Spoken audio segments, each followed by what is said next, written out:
So what's up mga ka-acid? Ngayon lang ulit tayo nakapag-vlog. Medyo busy tayo sa trabaho. Tayo bantay sa palengke. Bale kanina, katatapos natin kumain. Yung anak ko, yun po, kumakain pa. Hanggang ngayon kumakain pa siya mga ka-acid. Sobrang nakakapagod din talaga magtinda sa palengke kasi yun nga, lagi tayong pagod. Pagka pagod, yun, mas masarap pag lagi tayo napapagod para mabilis tayo makatulog.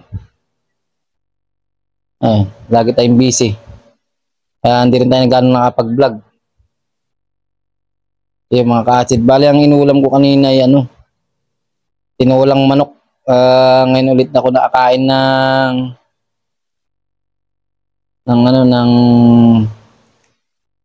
dahon ng malunggay. Ngayon ulit. Ngayon na lang ulit. Dati kasi matagal-tagal din akong hindi nakakain ng dahon ng malunggay.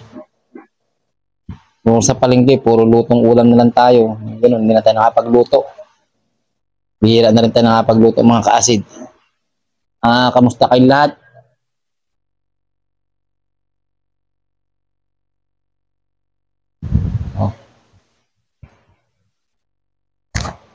Medyo matabang na tayo. Hindi na rin tayo nakapag-gym.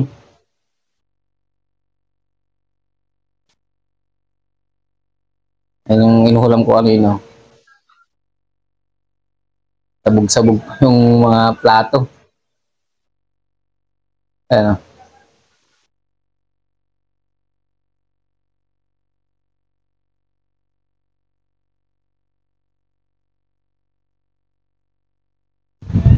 Ay. Relax lang tayo mga ka-acid.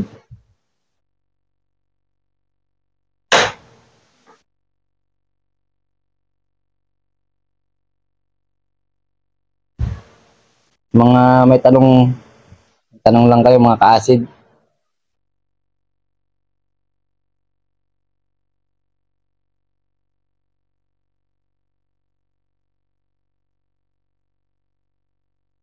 Kaya nyo rin yan mga ka-acid.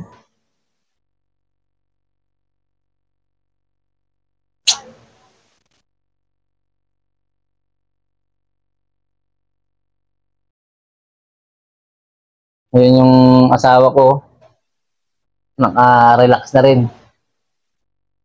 Kaya lang kasama ko sa hanap buhay.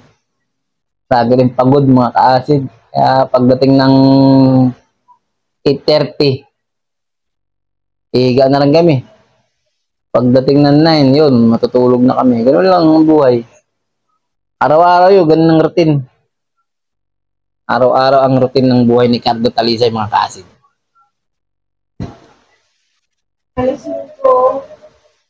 Yun, gising na no. Gising tayo ng alas 5. Gising kami ng alas 5. Tapos, tinda na naman. Alas 6, papasok na kami. Ligo. Doon ako nag-almusal sa palengke mga ka-acid. Yun lang.